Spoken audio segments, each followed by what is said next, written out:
بسم الله الرحمن الرحيم. الحمد لله رب العالمين، والصلاة والسلام على سيد الأنبياء والمرسلين سيدنا محمد وعلى آله وأصحابه أجمعين. أما بعد. باب ليلة القدر. الفصل الأول. عن عائشة رضي الله تعالى عنها قالت: قال رسول الله صلى الله عليه وسلم: تحروا ليلة القدر في الوتر من العشر الأواخر من رمضان. رواہ البخاری. محترم بھائیوں اور بزرگوں، رمضان ہماری زندگی میں ہر سال آتا ہے اور اس کے بعد رخصت ہو جاتا ہے، لیکن ہماری زندگی میں اس کے کتنے اثرات باقی رہتے ہیں یہ ہم سب خوب جانتے ہیں۔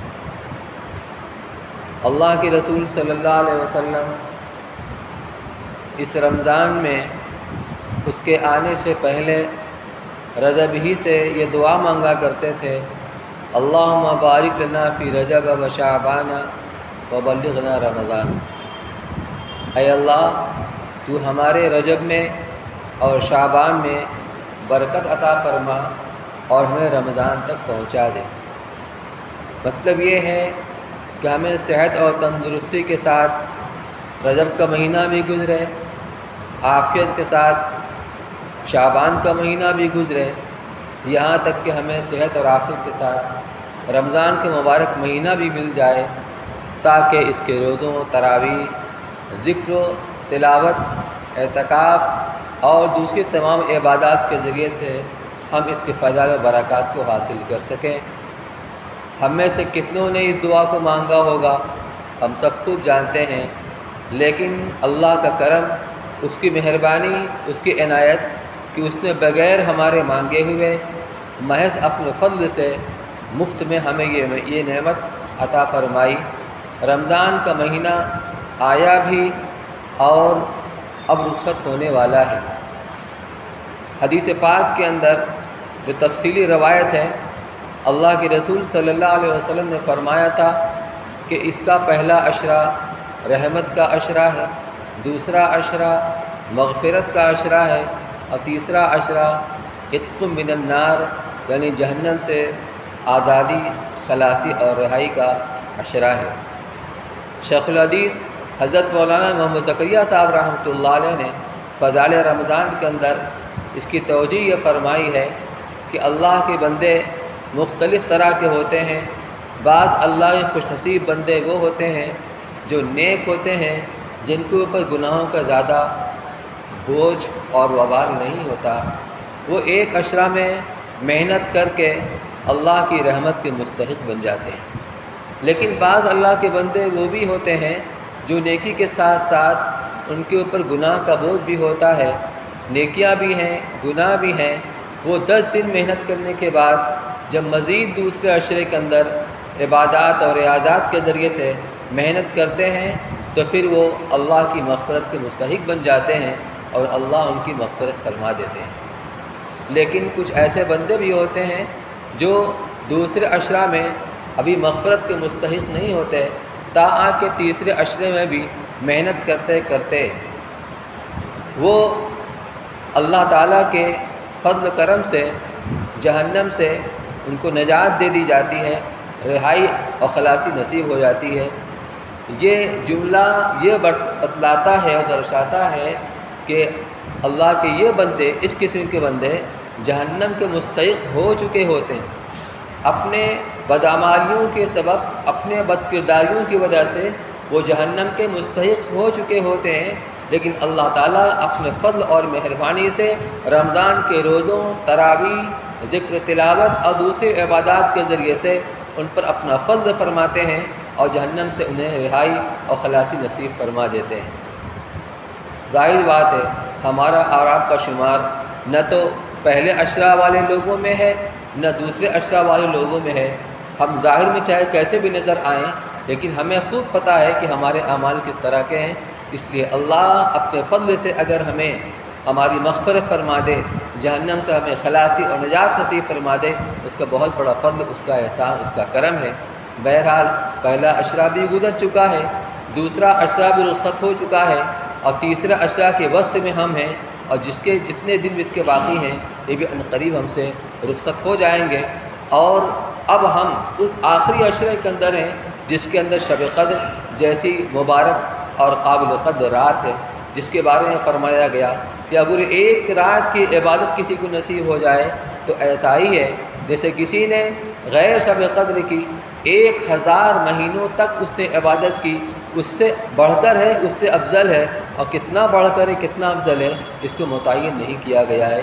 اس لیے بڑے یہ خوش نصیبی کی بات ہے کہ اللہ تعالیٰ اپنے کسی بندے کو یہ رات نصیب فرما دے۔ حدیث میں فرمایا گیا، اللہ کے رسول صلی اللہ علیہ وسلم نے ارشاد فرمایا کہ تمہارے اوپر ایک مہینہ آیا ہوا ہے جس میں ایک رات ہے شب قدر۔ شب قدر یہ رات اگر اس سے کوئی محروم ہو جائے تو حقیقت میں وہی محروم ہے، اس سے بڑا کوئی محروم قسمت نہیں ہو سکتا جو ایسی رات ملے اور وہ اس سے محروم ہو جائے، یعنی کوشش اور محنت کر کے اس کو حاصل نہ کر لے۔ شب قدر کے سلسلے کی 2 رات گزر چکی ہیں۔ یہاں معمول یہی تھا کہ شروع ہی سے شب قدر اور رمضان کے فضائل اور اس کے اندر کیے جانے والے اعمال کے متعلق مشکات شریف سے کچھ روایتیں اس کا ترجمہ و تشریح پیش کی جاتی تھی، لیکن ان سال ذرا اس کو انداز بدل دیا گیا کہ ایک چیز بار بار مکرر ہوتی رہتی تھی، اس لیے بہرحال شب قدر اسی عشرے کے اندر ہے، اس کو نظر انداز میں نہیں کیا جا سکتا، اس لیے آج اسی باب کا انتخاب کیا گیا ہے، باب لیلۃ القدر۔ پہلی روایت حضرت عائشہ صدیقہ رضی اللہ تعالی عنہ سے فرماتی ہیں، قال رسول اللہ صلی اللہ علیہ وسلم تحروا لیلۃ القدر فی الوتر من العشر الاواخر من رمضان، کہ اللہ کے رسول صلی اللہ علیہ وسلم نے ارشاد فرمایا کہ شب قدر کو رمضان کے آخری عشرے کی طاق راتوں میں تلاش کرو۔ شب قدر کو رمضان کے آخری عشرے کی طاق راتوں میں تلاش کرو۔ دوسری روایت عن ابن عمر رضی اللہ تعالی عنہما قال ان رجالا من اصحاب النبی صلی اللہ علیہ وسلم اروا لیلۃ القدر فی المنام فی السبع الاواخر فقال رسول اللہ صلی اللہ علیہ وسلم ارى رؤیاکم قد تواطأت فی السبع الاواخر فمن كان متحریها فلیتحرها فی السبع الاواخر، متفق علیہ۔ حضرت عبداللہ بن عمر رضی اللہ تعالیٰ عنہ سے روایت ہے، فرماتے ہیں کہ حضرت صلی اللہ علیہ وسلم کے کچھ صحابہ کو شب قدر خواب کے اندر دکھایا گیا کہ وہ آخر کی 7 راتوں میں ہے۔ کچھ صحابہ نے خواب میں دیکھا، ان کو یہ خواب میں بتایا گیا اور دکھلایا گیا کہ شب قدر رمضان کے آخر کی 7 راتوں میں ہے۔ فقال رسول اللہ صلی اللہ علیہ وسلم، اس پر آپ نے فرمایا، جب متعدد صحابہ کرام نے خواب میں چیز کو دیکھا تو آپ نے فرمایا کہ ارى رؤیاکم قد تواطأت فی السبع الاواخر، مجھے ایسا محسوس ہوتا ہے، مجھے ایسا لگتا ہے کہ تمہارا خواب جو ایک دوسرے سے ملتا جلتا ہے، یعنی آخر کے 7 راتوں میں جس کے بارے میں شب قدر کے بارے میں خبر دی گئی ہے کہ آخر کے 7 راتوں میں ہے، تو فمن کان متحریہا، اب جس کو شب قدر کو تلاش کرنا ہو، فلیتحری فی السبع الاواخر، اس کو چاہیے کہ آخر کے 7 راتوں میں تلاش کرے، متفق علیہ۔ آخر کے 7 رات کون ہوئی؟ آخر کے 7 رات میں 29ویں ہو گئی، 27ویں ہو گئی، 25ویں ہو گئی، اسی طریقے سے 23ویں ہو گئی، تو 23 سے لے کر اخیر تک، یعنی اگر 29 کا چاند ہوا تو 23 سے 29 تک، اور اگر 30 کا چاند ہوا تو 24 سے 29 تک۔ تو بہرحال اس سے مراد یہ ہے کہ آخر کے 7 راتوں میں یہ شب قدر ہے، اس میں اس کو تلاش کرو۔ اور بعض علماء نے فرمایا ہے اس کا مطلب یہ ہے کہ دوسرا عشرہ گزرنے کے بعد تیسرا عشرہ میں شروع سے گویا 21ویں، 23ویں، 25ویں، 27ویں، آخر کے 7 راتوں میں تلاش کرو۔ خلاصہ یہ ہے کہ آخری عشرہ کے طاق راتوں میں جب آدمی اسے تلاش کرے گا تو کہیں نہ کہیں تو یہ مل ہی جائے گی، لیکن تلاش کیسے کیا جائے، اس کا طریقہ کیا ہوگا، ایک روایت اور آپ سماعت فرما لیں۔ ان ابی سعید الخدری رضی اللہ تعالی عنہ ان رسول اللہ صلی اللہ علیہ وسلم اعتكف العشر الأول من رمضان ثم اعتكف العشر الأوسط في قبة تركية ثم أطلع رأسه فقال إني أعتكف العشر الأول ألتمس هذه الليلة ثم أعتكف العشر الأوسط ثم أتيت فقيل لي إنها في العشر الأواخر فمن كان اعتكف معي فليعتكف العشر الأواخر فقد أريت هذه الليلة ثم أنسيتها۔ حضرت ابو سعید خدری رضی اللہ تعالیٰ عنہ سے روایت ہے، فرماتے ہیں کہ رسول اللہ صلی اللہ علیہ وسلم نے رمضان کا پہلے عشرہ کا اعتکاف فرمایا۔ حضرات صحابہ کرام کی جماعت بھی آپ کے ساتھ اعتکاف کر رہی تھی، تو آپ نے پہلے عشرہ کا اعتکاف فرمایا۔ ثم اعتکف العشر الاوسط فی قبۃ ترکیۃ، پھر آپ نے دوسرے عشرے کا بھی اعتکاف فرمایا۔ اعتکاف کا مقصد کیا ہے؟ اعتکاف کا بڑا مقصد شب قدر کی تلاش ہے۔ آدمی اپنے مشاغل میں رہتا ہے، اپنے کاروبار کے اندر رہتا ہے، اس کو موقع ملے نہ ملے، لیکن جب آدمی اللہ کے گھر میں آگے پڑ جاتا ہے، معتکف ہو جاتا ہے، اس کے ذمہ کوئی کام نہیں سوائے اس کے کہ اللہ کی عبادت کے اندر، نماز کے اندر، ذکر تلاوت کے اندر اور دوسرے اعمال کے اندر مشغول ہو، تو اس کا بڑا مقصد شب قدر کی تلاش ہے۔ اور معتکف چاہے وہ سویا ہوا ہو، اس کا سارا وقت عبادت کے اندر شمار ہوتا ہے۔ تو پہلے عشرے کا اعتکاف کیا، دوسرے عشرے کا اعتکاف کیا ترکی خیمے میں، چونکہ مسجد نبوی کی زمین مٹی کی زمین ہوتی تھی اور مٹی کے اوپر سنگریزے بچھا دیے جاتے تھے، جس کو ہم چوری بولتے ہیں، اسی پر صحابہ کرام نماز پڑھا کرتے تھے۔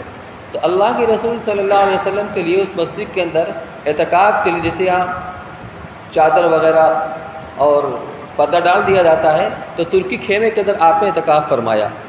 پھر آپ نے اس ترکی خیمے سے سر نکال کر فرمایا کہ میں نے پہلے عشرہ کا اعتکاف اسی لیے کیا تھا تاکہ شب قدر کو تلاش کروں، یعنی میرے اعتکاف کا مقصد شب قدر کی تلاش تھی۔ ثم اعتکف العشر الاوسط، پھر میں نے اسی مقصد کی خاطر شب قدر کو تلاش کرنے کے لیے جو پہلی عشرے میں نہیں ملی، اس کی تلاش کے لیے میں نے دوسرے عشرے کا اعتکاف کیا۔ ثم اتیت، پھر میرے پاس ایک فرشتہ آیا، فقیل علی، اور مجھ سے اس نے کہا کہ انہا فی العشر الاواخر، کہ وہ شب قدر وہ آخر کے عشرے میں ہے، رمضان کے آخری عشرے میں ہے۔ فمن کان اعتکف معی فلیعتکف العشر الاواخر، اس لیے جس نے میرے ساتھ اعتکاف کیا ہو اس کو چاہیے کہ آخری عشرے کا بھی اعتکاف کرے۔ فقط اریت هذه اللیلہ، مجھ کو یہ رات دکھلا دی گئی تھی، یعنی متعین طریقے سے مجھ کو بتلا دیا گیا تھا، اللہ نے مجھے بتلا دیا تھا، دل میں ڈال دیا تھا کہ شب قدر فلاں رات کے اندر ہے۔ ثم انسیتھا، پھر مجھے بھلا دیا گیا، یعنی وہ تعین اٹھا لی گئی، اس میں بھی اللہ کی حکمت اور مصلحت ہے۔ وقد رأیتنی اسجد فی ماء وطین من صبیحتها، میں نے خواب میں دیکھا کہ جس رات میں شب قدر تھی، اس رات کے اگلے دن صبح کے وقت میں نے سجدہ کیا کیچڑ کے اندر، یعنی پانی اور مٹی کے اندر۔ فَالْتَمِسُوهَا فِي الْعَشْرِ الْأَوَاخِرِ، لہٰذا اس رات کو تلاش کرو آخری عشرے کے اندر۔ وَالْتَمِسُوهَا فِي كُلِّ وِتْرٍ، آخری عشرے میں اور آخری عشرے کی طاق راتوں میں اس کو تلاش کرو۔ قال، یہاں تک تو حدیث مکمل ہو گئی۔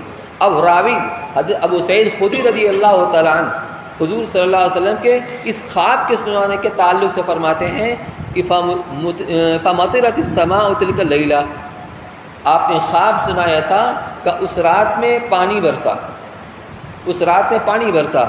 وَكَانَ الْمَسْجِدُ عَلَىٰ عَرِيشٍ، اور مسجد کی جو چھت تھی وہ چھپر کی تھی، جیسے کھجور کے تنے کو ڈال کر، جیسے ہمارے یہاں دھرن ہوتی ہے، دھرن کی جگہ پہ کھجور کے تنے رکھے جاتے تھے اور اس پر کھجور کی شاخیں رکھی جاتی تھی، جب پانی برستا تھا تو پانی ٹپکتا تھا نیچے، تو مسجد کی چھت وہ کھجور کی چھال کی تھی۔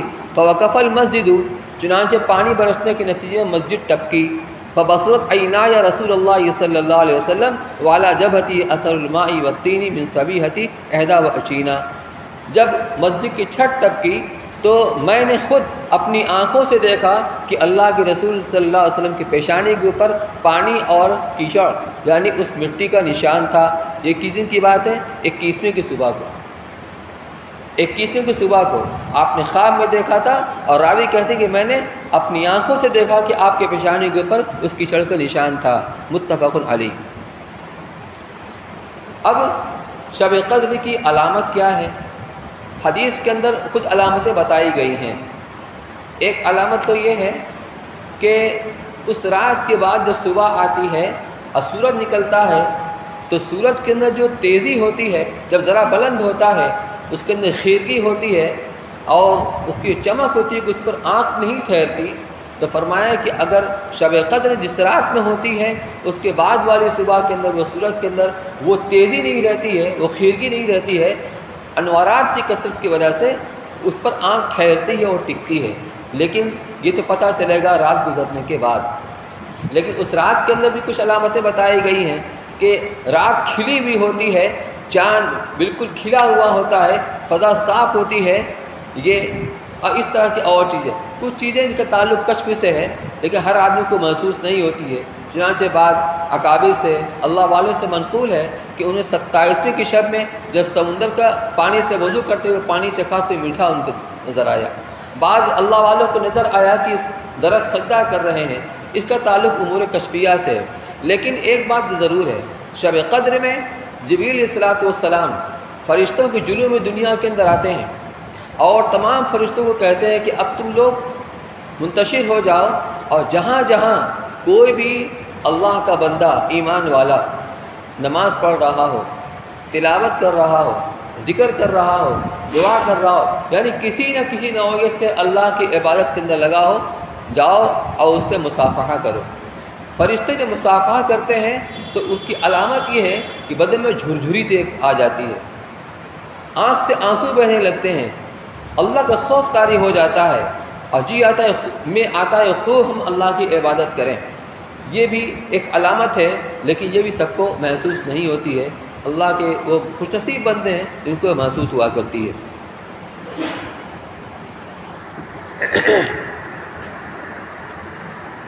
عن عائشہ رضی اللہ تعالی عنہا قالت کان رسول اللہ صلی اللہ علیہ وسلم یجتہد فی العشر الاواخر ما لا یجتہد فی غیرہ۔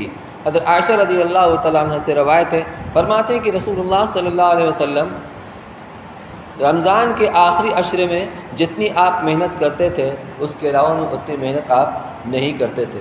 چنانچہ اگلے روایت میں اور تفصیل سے ہے، وضاحت کے ساتھ، وعنہا قالت کان رسول اللہ صلی اللہ علیہ وسلم اذا دخل العشر شد میزرہ واحیا لیلہ وایقظ اہلہ۔ حضرت عائشہ صدیقہ رضی اللہ تعالیٰ عنہ روایت کرتی ہیں، فرماتے ہیں کہ رسول اللہ صلی اللہ علیہ وسلم جب آخری عشرہ آتا تھا، داخل ہوتا تھا، تو اپنے لنگی کو، تہبند کو آپ مضبوط باندھ لیا کرتے تھے، وَأَحْيَا لَيْلَهُ، اور اپنی پوری رات آپ جاگتے تھے، وَأَيْقَظَ أَهْلَهُ، اور اپنے گھر والوں کو بھی آپ جگاتے تھے۔ یہ اتنا اہتمام آپ فرماتے تھے، اور آپ کی عبادت کا حال عام دنوں کے اندر کیا تھا؟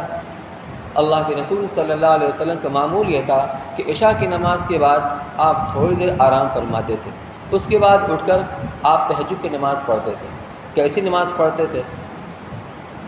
اتنی لمبی لمبی آپ کی نماز ہوتی تھی، اتنا لمبا قیام ہوتا تھا، رکوع ہوتا تھا کہ آپ کے پاؤں مبارک پر ورم پڑ جایا کرتا تھا، کبھی کبھی پھول کر پھٹ جایا کرتا تھا۔ ایک صحابی کہتے ہیں کہ مجھے شوق ہوا کہ میں آپ کے ساتھ تہجد کی نماز پڑھوں، میں نے آپ کے ساتھ نیت باندھی، لیکن اتنی لمبی آپ نے نماز پڑھی، سورہ بقرہ، اس کے بعد سورہ آل عمران، اس کے بعد سورہ نساء، اس کے بعد سورہ مائدہ، اتنی لمبی، اور آپ کا پڑھنا ایک ایک حرف الگ الگ صاف صاف۔ پھر جو اللہ کی رحمت کی آیات آتی تھی تو اللہ سے دعائیں مانگتے تھے، عذاب کی آیات آتی تھی تو اللہ سے پناہ چاہتے تھے۔ اس طریقے پر آپ کی نماز ہوتی تھی۔ فرمایا کہ میں آپ کے ساتھ نماز پڑھنے کی ہمت نہیں کر سکا، میرے دل میں برا خیال آنے لگا۔ تو شاگردوں نے پوچھا کہ حضرت برا خیال کا کیا مطلب ہوتا ہے؟ کہ میرے دل میں یہ بات آنے لگی کہ میں آپ کے ساتھ میں نیت توڑ دوں اور آپ کا ساتھ چھوڑ دوں۔ یہ آپ کی نماز روزانہ کی ہوا کرتی تھی۔ پھر جب آپ تہجد کی نماز پڑھا کرتے تھے تو جب آخر میں آپ وتر کی نماز پڑھتے تھے، 8 رکعت تہجد پڑھتے تھے، اس کے بعد صبح صادق سے پہلے آپ وتر کی نماز پڑھتے تھے، اس وقت اپنے گھر والوں کو جگایا کرتے تھے، ازواج مطہرات کو۔ لیکن جب رمضان کا مہینہ اور خاص طور سے جب آخری عشرہ آتا تھا تو خود بھی آپ رات بھر جاگتے تھے۔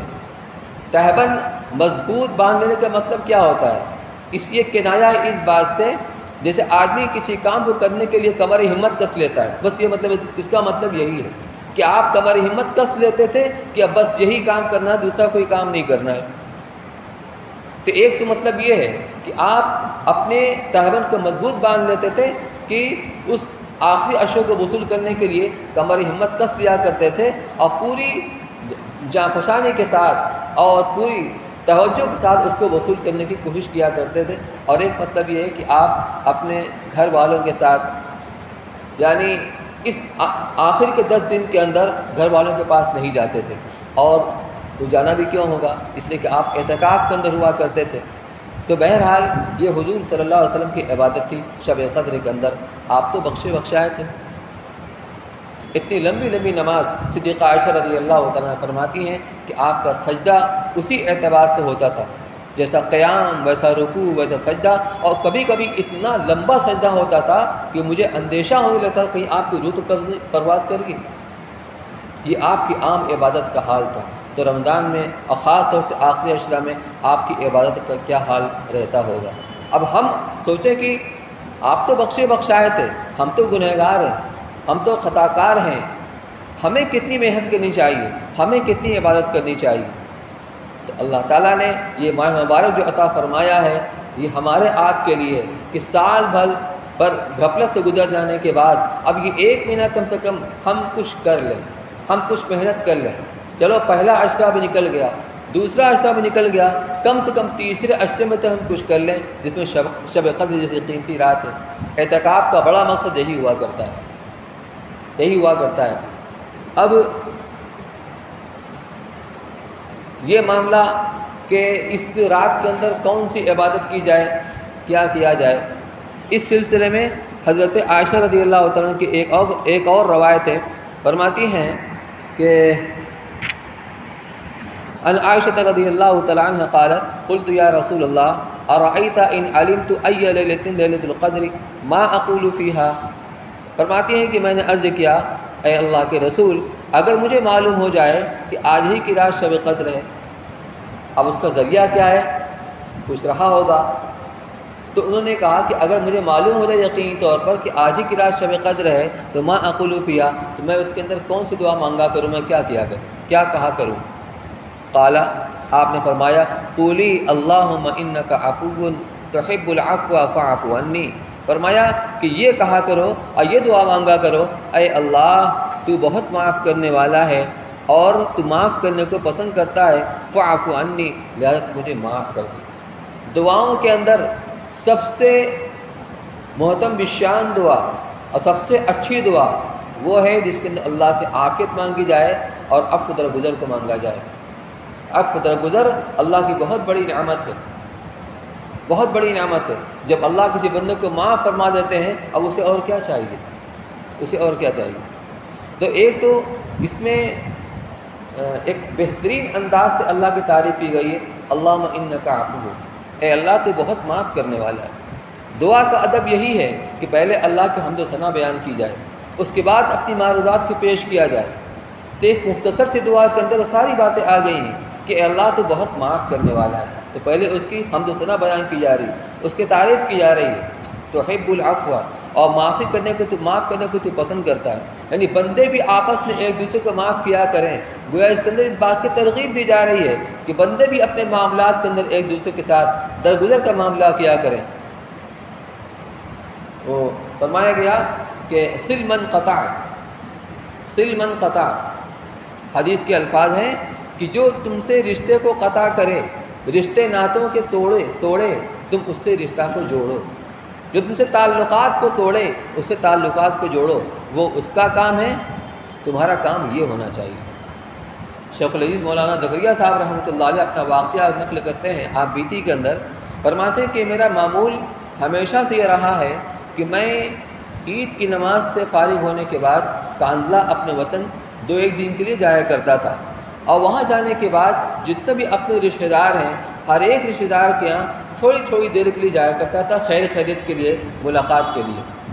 میرے ایک رشتہ دار تھے جن کو مجھ سے کچھ غلط فہمی کی بنیاد پر کوئی شکایت ہو گئی، بات کچھ ویسی نہیں تھی، غلط فہمی کی بنیاد پر ان کو مجھ سے شکایت ہو گئی اور وہ مجھ سے بولنا تک انہوں نے مجھ سے چھوڑ دیا۔ میں اپنے ایک رشتہ دار کے ساتھ ان کے گھر جانے کے لیے جب چلا تو وہ میرے رشتہ دار ساتھی کہنے لگے کہ تم وہاں جا رہے ہو؟ کہاں؟ کہ بے حیا ہو، وہ تم سے بولتے نہیں، تمہارے سلام کا جواب نہیں دیتے، تمہارا جواب دینا گوارا نہیں کرتے، پھر بھی جاؤ گے؟ کہاں پھر بھی جاؤں گا۔ گئے، جب گئے تو وہ چارپائی کے اوپر لیٹے ہوئے تھے، جیسے ہی ان کو دیکھا آتے ہوئے اپنا رخ پلٹ لیا۔ بہرحال شیخ گئے، جا کر سلام کیا، انہیں جواب دیا کہ نہیں دیا۔ پھر وہاں پر کچھ مونڈے رکھے ہوئے تھے، مونڈا کہتے ہیں وہ بیت کی کرسی جس میں پیچھے ٹیک نہیں ہوتی ہے، گول ہوا کرتا ہے، تو ایک مونڈا کھینچ کر میں کچھ دیر بیٹھا رہا، وہ متوجہ نہیں ہوئے۔ کچھ دیر بیٹھنے کے بعد پھر اٹھا، السلام علیکم اور کہہ کے چلا آیا۔ اب جب باہر آیا تو میرے ساتھ آئے تو وہ پھر مجھ سے کہنے لگے بے حیا ہو، بغیرت ہو، وہ تمہارے سلام کا جواب تک نہیں ہے، تم سے بولنا گوارا نہیں کرتے ہیں، لیکن تم ان کے پاس چلے جاتے ہو۔ کہا پھر جاؤ گے؟ کہا پھر جاؤں گا۔ وہ ان کا عمل تھا، یہ میرا عمل ہے۔ اس کا اثر کیا ہوا؟ فرماتے ہیں کہ پھر بعد کے زمانے میں وہ میری طرف متوجہ ہوئے اور ایسا متوجہ ہوئے کہ مجھ سے کہا کہ میں تم سے بیعت ہوں گا۔ میں نے ان سے کہا کہ حضرت مدنی رحمۃ اللہ علیہ ہیں، شیخ الاسلام، حضرت رائے پوری رحمۃ اللہ علیہ ہیں، مولانا عبد القادر صاحب، مولانا الیاس صاحب رحمۃ اللہ علیہ ہیں، ان بزرگ ان حضرات میں سے کسی سے بیعت ہو جا کرنا، بیعت تو تمہیں سے ہوں گا۔ یہ کیا تھا میرے بھائیوں؟ وہ اخلاق کریمانہ، سل من قطع، جو تم سے تعلقات کو توڑے تم اس سے تعلقات کو جوڑو۔ واعفو عمن ظلمک، جو تمہارے پاس زیادتی کرے تم اس کو معاف کرو، درگزر کرو، یہ اخلاق کریمانہ ہے۔ اللہ کو یہ بہت پسند ہے، معاف کرنا، بندے آپس میں ایک دوسرے کو درگزر کریں، معاف کریں۔ موسیٰ علیہ السلام نے اللہ رب العزت سے پوچھا، بار الہ آپ کو سب سے زیادہ محبوب بندہ کون سا ہے؟ ارشاد ہوا، من اذا قدر غفر، وہ بندہ جس کے ساتھ زیادتی کی گئی، جس کے اوپر ظلم کیا گیا، جس کی حق تلفی کی گئی، لیکن جب وہ انتقام لینے پر قادر ہو جائے، انتقام لے سکتا ہے، بدلہ لے سکتا ہے، لیکن بدلہ لینے کے بجائے وہ معاف کر دے، درگزر کر دے، وہ بندہ مجھے بہت محبوب ہے۔ تو ایک تو اللہ کی تعریف کی جا رہی کہ اللہ تو بہت معاف کرنے والا ہے، اور اس کے بعد تحب العفو، معاف کرنے کو تو پسند کرتا ہے۔ جب بندے ایک دوسرے کو معاف کرتے ہیں تو اس کو پسند کرتا ہے۔ فاعف عنی، لہذا اے اللہ تو مجھے معاف کر دے، تو مجھے معاف کر دے۔ اور کیا چاہیے؟ میں نے پہلے بھی سے عرض کیا تھا کہ جنت کے اندر جمعہ کے دن ہر جمعہ کو بازار لگے گا۔ اب وہاں سورج چاند کا نظام تو رہے گا نہیں، تو یہ جمعہ کا کیا مطلب ہوتا ہے؟ تو جمعہ کے دن بھی وہاں رہے گا، اس کو یوم المزید کہتے ہیں جنت کے اندر۔ دنیا کے حساب سے ایک ہفتے کے بعد وہ دن آئے گا یہاں کے حساب سے، تو اس دن میں اس کی خاص بات یہ ہوگی، ایک میدان مزید ہے، وہ کافی بڑا میدان۔ اس میدان مزید کی خوبی یہ ہے کہ اس کی زمین سفید، اس کی گھاس سفید، اس کے درخت سفید، وہ سب کی سب سفید۔ وہاں تمام اہل جنت وہاں پر اکٹھا ہوں گے، اور وہاں خود اللہ جل شانہ کا نزول اجلال فرمائیں گے، اللہ کا دربار سجے گا اور لگے گا۔ پھر جب لوگ وہاں سے فارغ ہوں گے، اپنی اپنی جنت کی طرف لوٹ کر کے آئیں گے۔ بہت تفصیلی روایت ہے، مجھے تو عرض یہ کرنا ہے کہ اللہ تعالیٰ پھر واپسی میں ایک ایک جنتی سے اس طریقے سے گفتگو فرمائیں گے جیسے کوئی کسی کا بہت خاص آدمی ہوتا ہے اور کافی دنوں کے بعد ملاقات ہوتی ہے۔ اس گفتگو کے دوران میں اللہ تعالیٰ اس سے کہیں گے، میرے بندے تو نے فلاں دن فلاں گناہ کیا تھا، فلاں دن فلاں گناہ کیا تھا، اس کو یاد کرائیں گے تو عرض کرے گا، بار الہ آپ نے تو معاف بھی کر دیا۔ اس کو اللہ تعالیٰ فرمائیں گے، میرے معاف کرنے ہی کی بدولت تم اس مقام و مرتبے تک پہنچے ہو، تو اس سے بڑی کوئی چیز نہیں ہو سکتی۔ ایک تو معافی جس سے آدمی کی آخرت بن جائے گی، اور ایک عافیت جس سے اس کی دنیا بنتی ہے۔ اللہ کے رسول صلی اللہ علیہ وسلم نے فرمایا اللہ سے یہ مانگو، اللہم انک عفو تحب العفو فاعف عنی۔ اس کے علاوہ کرنے کے بہت سارے کام ہیں۔ حدیث میں ہے من قام لیلۃ القدر ایمان و احتسابا غفر له ما تقدم من ذنبہ، کہ جو آدمی شب قدر کے اندر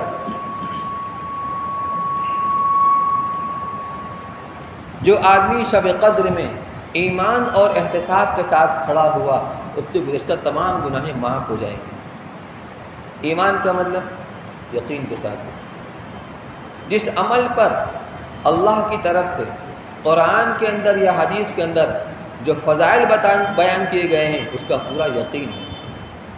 یقین کے ساتھ آدمی کام کرتا ہے تو اس کے کام کے اندر بشاشت ہوتی ہے۔ تو اب یہ فضیلت اس کی بیان کی گئی کہ جو اس رات کے اندر ایمان اور احتساب کے ساتھ کھڑا ہوگا اس سے گزشتہ تمام گناہیں معاف ہو جائیں گی۔ تو ایک تو اس کا یقین ہو، دوسرے بشاشت کے ساتھ آدمی عبادت کرے۔ عبادت جو بشاشت کے ساتھ ہوتی ہے اس کا اثر ہوتا ہے، یہ نہیں کہ بعد دل نخواستہ کہ چلو اب تو کرنا ہی پڑے گا، رمضان آ گیا تراویح پڑھنی پڑے گی، کیا کریں چلو، نہیں، شوق ہونا چاہیے، شوق ہونا چاہیے۔ اللہ نے ہمیں یہ موقع عطا فرمایا ہے، یہ ہماری سعادت کی بات ہے۔ آدمی شوق کے ساتھ کھڑا ہو، جس ثواب کا وعدہ کیا گیا اس کا پورا یقین ہو۔ اور قامہ کے معنی کھڑا ہونا، کھڑا ہونا کیا مطلب؟ کھڑے ہونے سے مراد ہے اللہ کی عبادت کے اندر لگنا۔ جب آدمی نماز پڑھتا ہے تو اس میں حالت قیام کے اندر کھڑا ہونا پایا جاتا ہے۔ اسی طرح طواف جو آدمی کرتا ہے اس کے اندر کھڑا ہونا پایا جاتا ہے۔ ابھی میں نے پیچھے ذکر کیا کہ جبریل علیہ السلام جب فرشتوں کے جلوہ میں آتے ہیں تو ان کو تقاضا کرتے ہیں کہ جاؤ اب پورے زمین پر بکھر جاؤ، اور آج کی رات جو مسلمان کھڑا بیٹھا اللہ کی عبادت کر رہا ہو اس سے مصافحہ کرو۔ تو کھڑے ہونے کی عبادت یہ نماز ہوئی، طواف ہوا، بیٹھ کر کی عبادت آدمی اللہ کا ذکر کر رہا ہو، تسبیح پڑھ رہا ہو، یا ذکر جہری کر رہا ہو، یا قرآن پاک کی تلاوت کر رہا ہو، یا دعاؤں کے اندر لگا ہوا ہو، یہ ساری چیزیں ہیں۔ ہماری عادت نہیں ہوتی ہے اس لیے تھک جاتا ہے۔ تو مختلف عبادتوں کو جمع کرنا چاہیے۔ نوافل بھی پڑھیں، تھک گئے بیٹھ کر تسبیح پڑھ لیں کچھ دیر، کچھ دعاؤں کے اندر لگ جائیں، کچھ دعائی کتاب ہوتی ہے۔ بہت سے لوگ یہ بات کہتے ہیں کہ ہم کو دعا مانگنا نہیں آتا۔ دعا پڑھنے کا نام نہیں ہے، دعا دل سے مانگنے کا نام ہے۔ اس کے لیے ضروری ہے کہ آدمی عربی کے اندر مانگے، اپنی زبان میں مانگ سکتا ہے۔ حقیقت میں دعا وہی ہے جو دل سے نکلتی ہے۔ آدمی اپنی حاجت کو اپنی ضرورت سے اللہ سے مانگے، اللہ کے سامنے پیش کرے۔ تو نماز کے اندر بھی مشغول ہو سکتا ہے، دعاؤں کے اندر مشغول ہو سکتا ہے، قرآن پاک کی تلاوت کے اندر مشغول ہو سکتا ہے، تسبیحات کے اندر مشغول ہو سکتا ہے، مختلف قسم کی عبادتوں کو جمع کرے۔ یہ بھی ضروری نہیں کہ آدمی پوری رات جاگے، لیکن افضل تو یہی ہے کہ آدمی پوری رات جاگے، جیسا کہ حدیث کے اندر آیا کہ اللہ کے رسول صلی اللہ علیہ وسلم پوری رات جاگا کرتے ہیں۔ لیکن بشاشت چونکہ شرط ہے، اس لیے ایسا نہ ہو کہ نیند کا غلبہ ہو اور نیند کا جھونکا آ رہا ہو، جھول رہا ہو، اور قرآن کی تلاوت بھی چل رہی ہے، دعا بھی چل رہی ہے، تسبیح بھی چل رہی ہے۔ ایسا نہیں ہونا چاہیے۔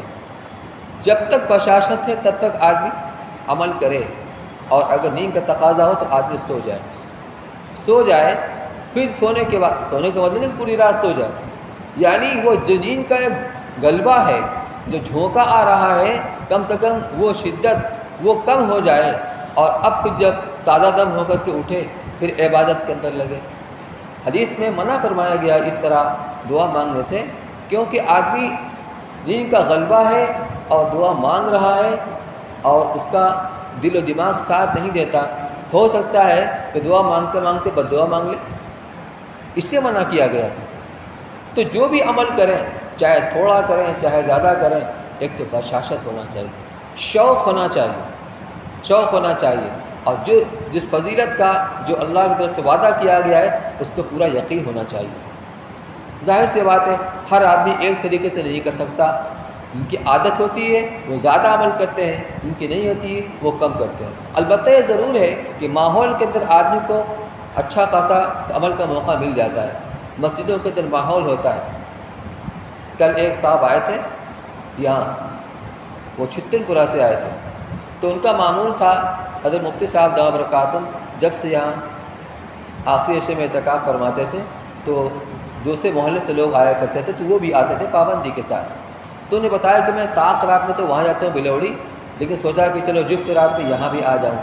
تو کل وہ آئے اور کہا کہ یہاں تو سناٹا ہے، چونکہ وہ منظر دیکھا تھا جب چکا چوند ہوتی تھی، یہ پوری مسجد بھری ہوئی ہوتی تھی، اور آئے تو وہاں پر سناٹا ہے، چند ہی لوگ ہیں۔ افسوس کی بات ہے، کم سے کم حفاظ کرام کو تو ہونا چاہیے دور کرنے کے لیے، اور لوگوں کی بھی ہونا چاہیے۔ لوگ یہ کہتے ہیں کہ یہاں پر آنے کے بعد جتنی تلاوت ہو جاتی ہے گھر پر نہیں ہوتی ہے۔ وجہ یہی ہے کہ یہاں ایک ماحول ہوتا ہے، گھر پر ماحول نہیں ہوتا۔ تھوڑی تلاوت کیا اور ماحول کا اثر ہوا، اس کے بعد قرآن بند کر کے سو گئے۔ تو کہتے ہیں اچھا وہ تلاوت میں لگے رہے، جب جانے لگا کہ مولوی صاحب 6.5 پارہ میں نے تلاوت کیا۔ یہ کس چیز کا اثر ہے؟ ماحول کا، ماحول کا۔ اگر آدمی کرنا چاہے اور ماحول اس کو سازگار ملے تو بہت کچھ کر سکتا ہے۔ خلاصہ یہ ہے میرے بھائیوں کہ شب قدر یہ اللہ کی بہت بڑی نعمت ہے، اور 2 رات گزر گئی، ہمیں پتہ نہیں کہ اس میں شب قدر تھی یا نہیں تھی۔ اگر شب قدر تھی تو اللہ سے یہ دعا مانگنا ہے کہ اے اللہ اس شب قدر کے تلاش کرنے والوں میں ہمارا بھی حصہ شامل فرما، اور اگر شب قدر باقی ہے تو آج کی رات بھی بہت قیمتی رات ہے، 25ویں شب۔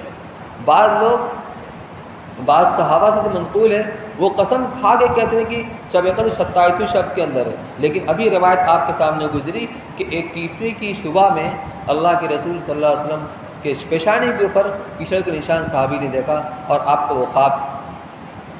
تو اس لیے یہ ضروری نہیں ہے، لیکن عوام کے اندر مشہور یہی ہے کہ شب قدر 27ویں کو ہوتی ہے، چنانچہ اس دن تو خوب محنت ہوتی ہے، تو اب خوب رونق رہتی ہے، اس کے بعد سناٹا نہیں۔ اس کے بعد 29ویں شب، یہ بھی شب قدر کے سلسلے کی رات ہے۔ جب آپ نے فرمایا کہ آخر کے طاق راتوں میں تلاش کرو، وہ بھی تو رات اسی کے اندر ہے، لہٰذا آخر تک ہمیں محنت کرنا چاہیے۔ پھر اس کے بعد اگر 30 کا چاند ہوتا ہے تو 30ویں شب یہ بھی قیمتی رات ہے، اس معنی کر کہ رمضان کی آخری رات ہے۔ حدیث سے فرمایا گیا، جو تفصیلی روایت رمضان کے سلسلے کی، کہ روزانہ افطار کے وقت میں اللہ تعالیٰ 10 لاکھ ایسے آدمیوں کو جو جہنم کے مستحق ہو چکے ہوتے ہیں ان کو خلاصی نصیب فرماتے ہیں، جہنم سے نجات نصیب فرماتے ہیں، اور آخری شب میں سب کا مجموعہ۔ تو گویا ایک دن میں اگر 10 لاکھ کو اللہ نے جہنم سے خلاصی نصیب فرمائی تو آخری شب کے اندر سب کا مجموعہ کتنا ہو گیا؟ 3 کروڑ ہو گیا قریب قریب۔ اس لیے وہ رات بھی اس کو بھی ہم معمولی نہ سمجھیں۔ پھر اس کے بعد جو عید کی رات ہے وہ انعام کی رات ہے۔ اصل عید تو وہ ہے، عید نئے کپڑوں کا، نئے جوڑوں کا نام نہیں ہے۔ یہ ایک مہینہ جب بندہ اللہ کے حکم کے اوپر بھوکا پیاسا رہ کر، بھوک پیاس کو برداشت کر کے روزہ رکھتا ہے، اور رات کو مشقت اٹھا کر کے تراویح پڑھتا ہے اور دوسرے اعمال کے اندر لگتا ہے، پھر وہ انعام کی رات میں اس کو انعام دیا جاتا ہے اللہ کی طرف سے۔ اصلی عید یہ ہے، اصلی عید یہ۔ اور کام کرنے کا کیا ہے؟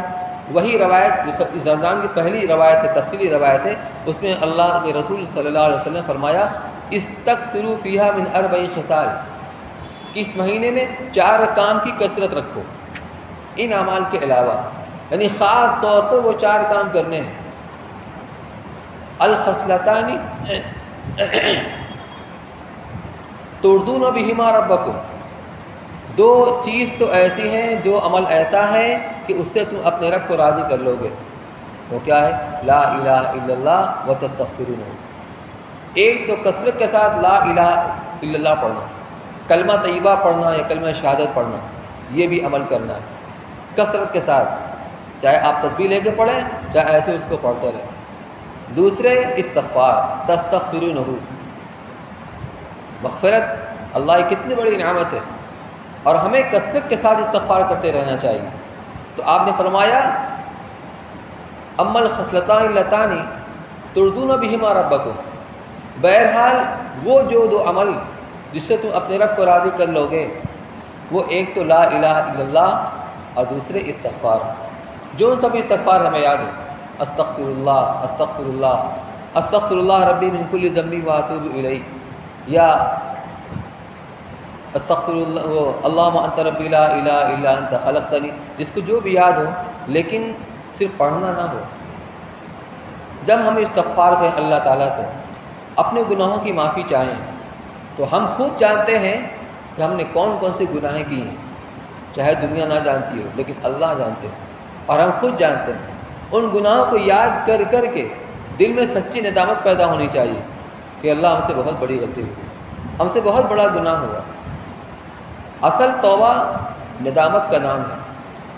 جو گناہ ہو گیا، بندے کو اس پر سچی ندامت ہو اور آئندہ نہ کرنے کا عزم ہو، اگر یہ چیز پائی گئی اسی کا نام توبہ ہے، تو گناہ کبیرہ ہی معاف ہو جاتی ہے. تو استغفار کریں یا استغفار پڑھیں، تو صرف پڑھنا نہ ہو، استغفار کرنا ہو. اس کا طریقہ یہی ہے کہ اپنی نئی پرانی چھوٹی بڑی تمام گناہوں کو یاد کر کر کے ہمیں ندامت ہو، اور ہو سکے تو ہمیں آنسو نکل آئے اور اللہ سے استغفار کریں. دو کام تو یہ کرنا ہے کثرت کے ساتھ. وَعَمَلْ خَصْلَتَانِ لَتَانِ لَا غِنَا بِهِ عَنْكُمَا لَا غِنَا بِمَا عَنْكُمْ، کہ وہ دو عادتیں اور وہ دو جو عمل جس کے بغیر چارہ کار نہیں، یعنی وہ ہماری حقیقی ضرورت ہے. وہ کیا ہے؟ تسألون اللہ الجنہ وتعوذون به من النار، کہ ایک تو اللہ سے جنت کی درخواست کرنا اور دوسرے جہنم سے پناہ چاہنا. ہر انسان کی ضرورت ہے جنت کی درخواست کرنا، جہنم سے پناہ چاہنا.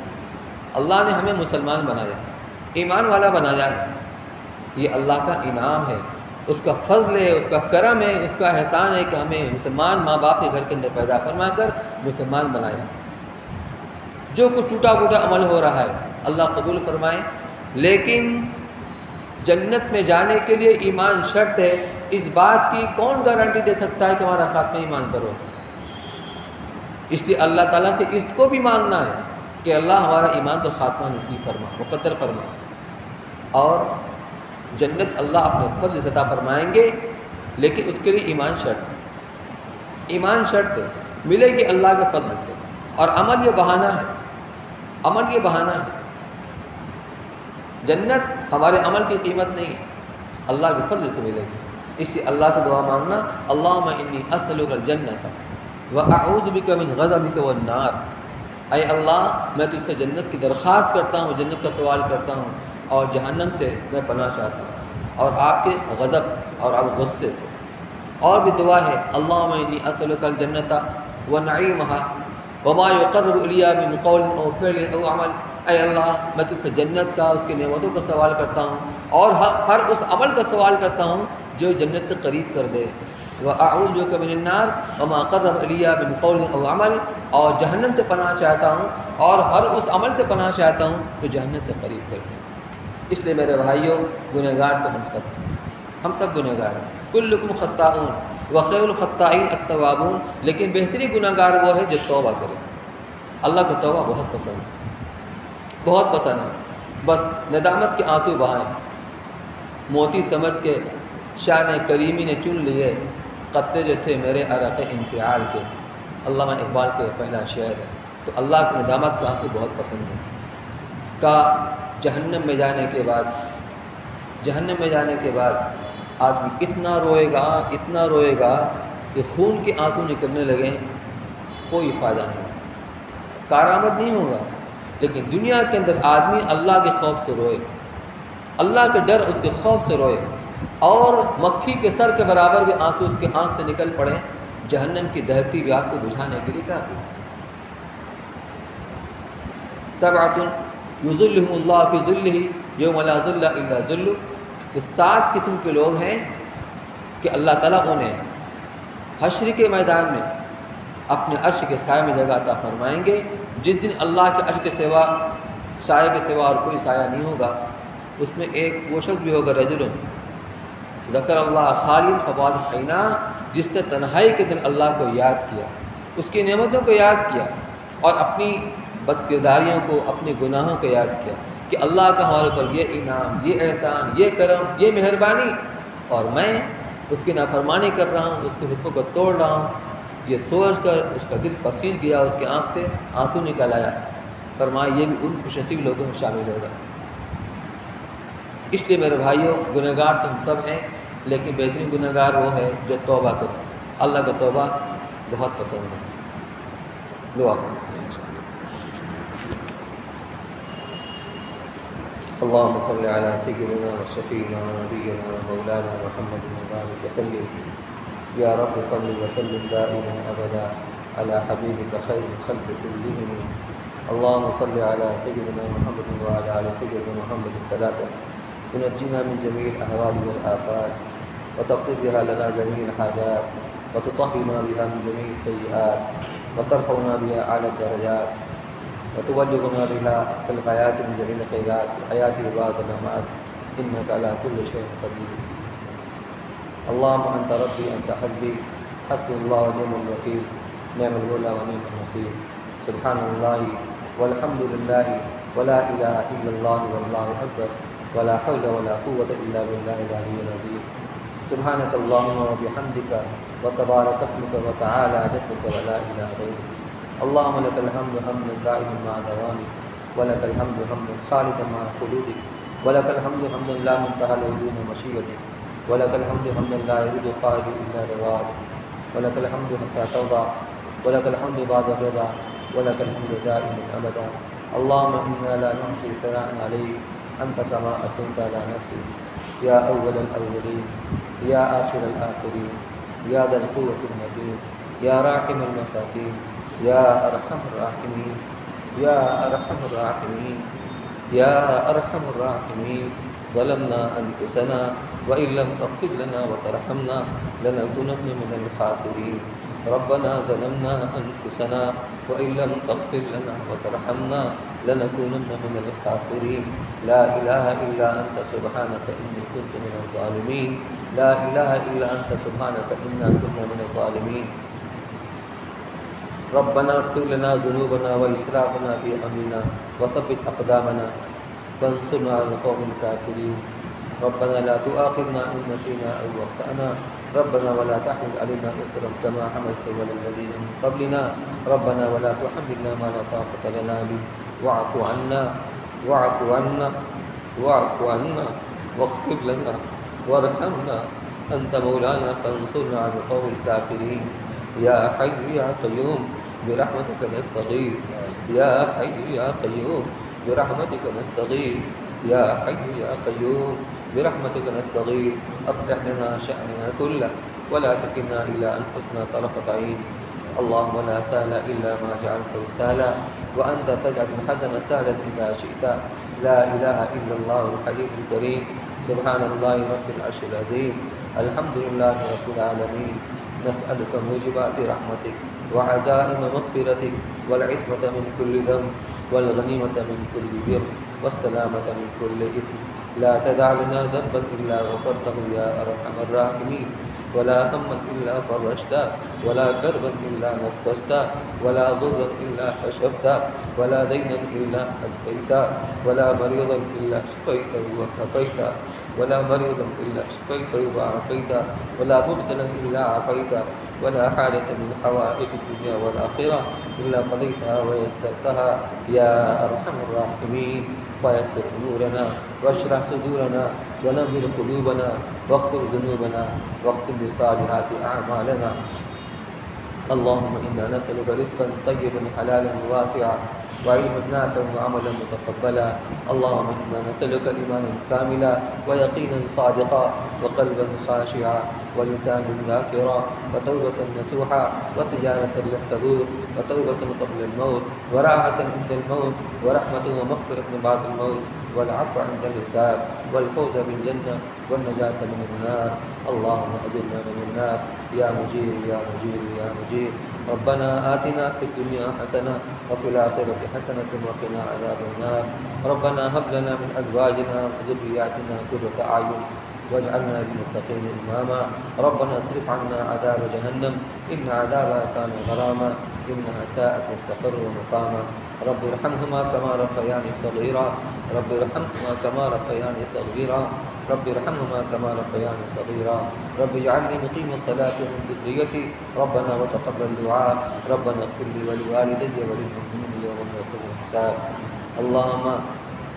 اللهم أدنا لأحسن الأخلاق والأعمال لا يهدي لأحسنها إلا أنت واصرف عنا سيئهما لا يصرف عنا سيئهما إلا أنت ربنا آتنا في الدنيا حسنة وفي الآخرة حسنة وقنا عذاب النار اللهم إنا نسألك الهدى والتقى والعفاف والغنى اللهم أغننا بالعلم وزينا بالحلم وآتنا بالتقوى وجملنا بالعافية اے اللہ ہم سب کے تمام گناہوں کو معاف فرما اے اللہ ہم سب گنہگار ہیں اے اللہ خطا کار ہیں اے اللہ قصوروار ہیں اے اللہ بد کردار ہیں اے اللہ نفس و شیطان کے ہاتھوں ڈسے ہوئے ہیں اے اللہ نفس اور شیطان کے ہاتھوں اے اللہ ہم برباد ہو چکے ہیں اے اللہ ہم لٹ چکے ہیں اے اللہ ہم خالی ہاتھ ہیں اے اللہ تیرے سامنے تیری بارگاہ میں اے اللہ تیرے گھر کے اندر تیرے سامنے ہاتھ پھیلا کر اس یقین کے ساتھ اپنے گناہوں کی معافی چاہتے ہیں اے اللہ تیرے سوا کوئی ہمارے گناہوں کو معاف کرنے والا نہیں اے مالک تو ہی معاف کرنے والا ہے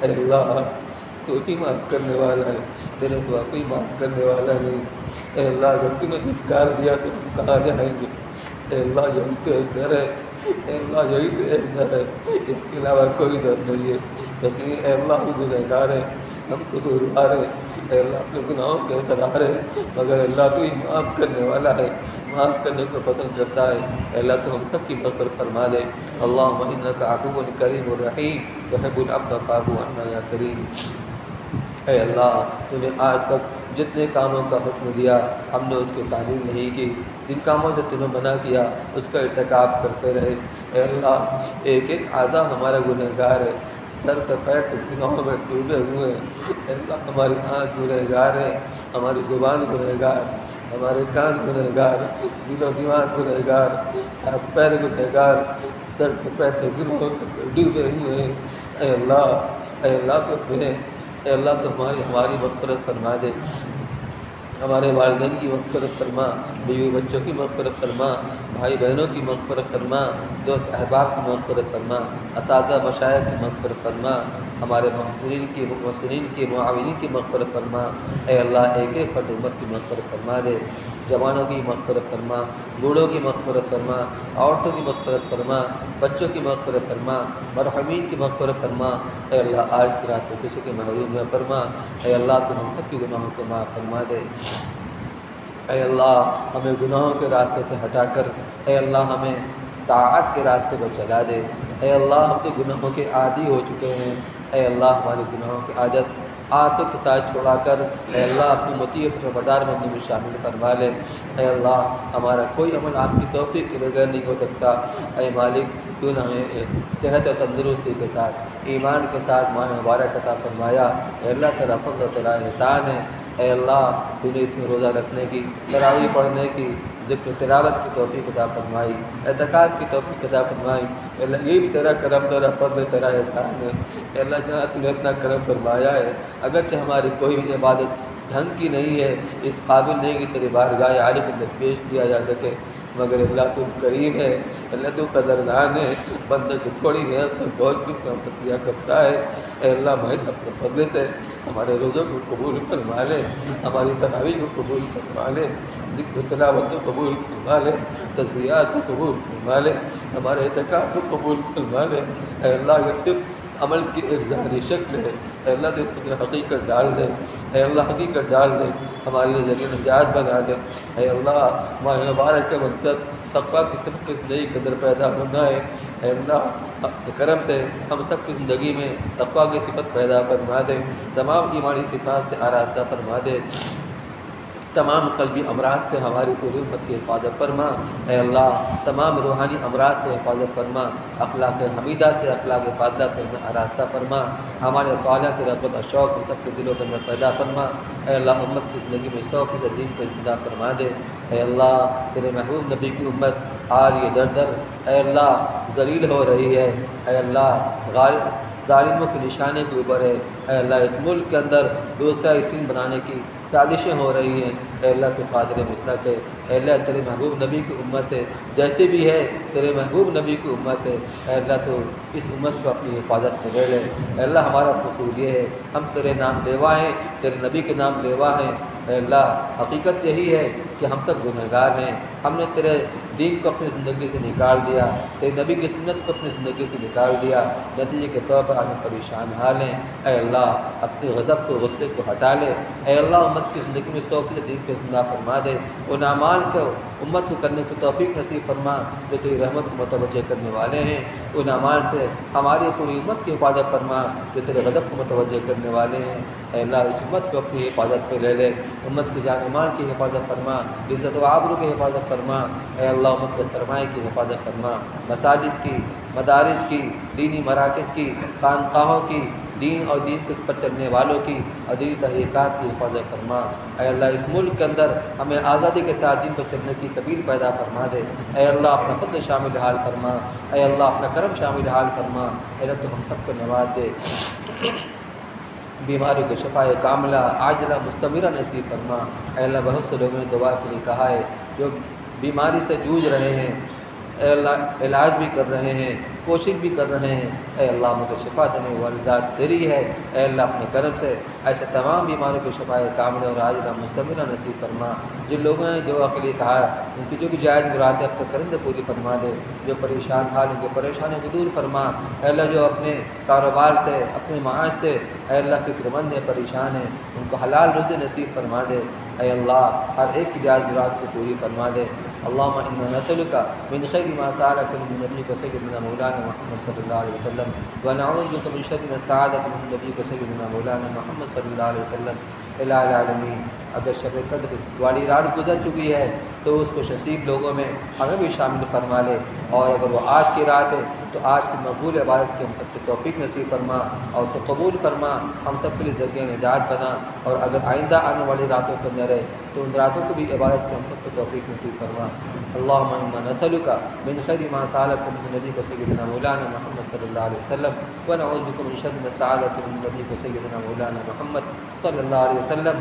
انت المستعان وعلیک البلاغ ولا حول ولا قوة الا باللہ العلی العظیم۔ ربنا تقبل منا ومن جميع من اوصانا بالدعاء الیک بجاه نبیک محمد صلی اللہ علیہ وسلم، انك انت السميع العليم وتب علينا انك انت التواب الرحيم، وصلى الله تعالى على خير خلقه سيدنا محمد وعلى اله وصحبه اجمعين برحمتك يا